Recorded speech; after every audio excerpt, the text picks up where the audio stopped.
Hello chers élèves, nous voyons maintenant dans la deuxième partie du cours comment utiliser le cosinus d'un angle aigu pour calculer un angle.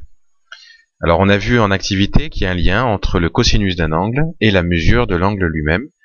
Et donc le petit exemple que je vous donne va vous permettre de calculer donc un angle. Alors, donc trouver la mesure d'un angle, on a un triangle ici, triangle rectangle, on se rappelle que pour utiliser le cosinus, il faut forcément se trouver dans un triangle rectangle, sinon c'est pas possible. IJK est un triangle rectangle en J. On connaît la longueur de IJ, elle fait 3 cm, la longueur de KI qui mesure 5 cm, et on vous demande de déterminer la mesure de l'angle JIK. L'angle JIK, c'est celui qui est ici, au niveau de I. Alors on va utiliser pour faire ça le cosinus de l'angle. Alors on peut l'utiliser, on se rappelle, parce que le triangle est rectangle. Donc il faut peut-être déjà écrire que IJK est rectangle en il est rectangle en J. Donc qu'est-ce que l'on peut dire? Cosinus de l'angle JIK, c'est l'angle qu'on recherche.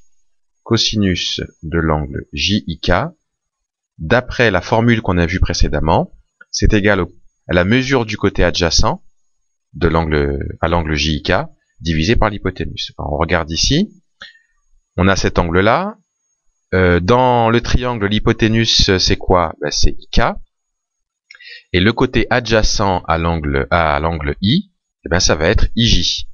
Donc, si j'applique la formule, cosinus de l'angle JIK, c'est égal à IJ divisé par JK, qui est l'hypoténuse. IJ divisé par IK. J'ai marqué JK, mais c'est IK. Voilà. Alors, IJ, c'est égal à 3 cm, on le connaît. Ensuite, KI, c'est égal à 5 cm. Donc là, c'est bon, j'ai le cosinus de l'angle JIK. Alors, on pourrait éventuellement faire 3 divisé par 5, mais on n'a pas besoin. On peut le laisser comme ça. Maintenant, on va utiliser la calculatrice, puisqu'on a trouvé le cosinus. Et bien, la calculatrice va pouvoir nous aider à trouver du coup la mesure de l'angle. Comme je vous l'ai dit, il y a un lien entre le cosinus d'un angle et l'angle lui-même.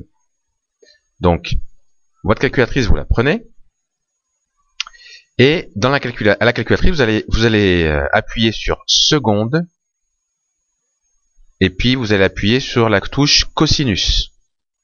Vous marquez donc seconde cosinus sur la calculatrice, et elle va vous marquer, alors il y a deux possibilités, ou elle vous marque, alors là ce que je vais écrire là c'est pas à noter sur votre cahier, hein, mais vous pouvez le garder, ou alors vous pouvez le noter mais entre parenthèses, ce sera pas noté dans les exercices. Donc la calculatrice va vous marquer ça, quand vous allez appuyer sur seconde moins 1, sur seconde cos, ou alors elle va vous marquer ça. Voilà. Donc il y a l'un ou l'autre. Et puis, une fois qu'elle vous écrit ça, eh bien, vous allez lui écrire le 3 sur 5. 3 sur 5. Ou alors, vous écrivez 3 divisé par 5, c'est pareil. C'est ce que vous faites avec la calculatrice. Voilà.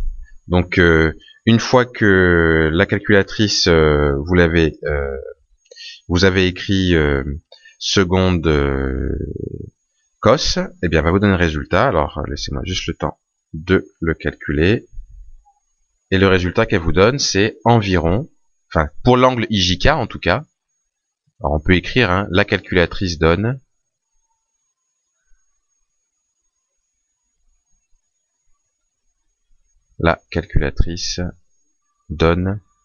alors attention, c'est l'angle, hein, donc c'est IJK, c'est pas cosinus de l'angle, hein, qu'on a. IJK, l'angle IJK est environ égal à 53 degrés. Voilà. Donc voilà comment on peut utiliser la calculatrice et le cosinus pour trouver la mesure d'un angle, comme vous pouvez le voir ici. Dans une prochaine vidéo, on verra comment utiliser le cosinus, cette fois-ci, pour calculer la longueur du côté d'un triangle rectangle.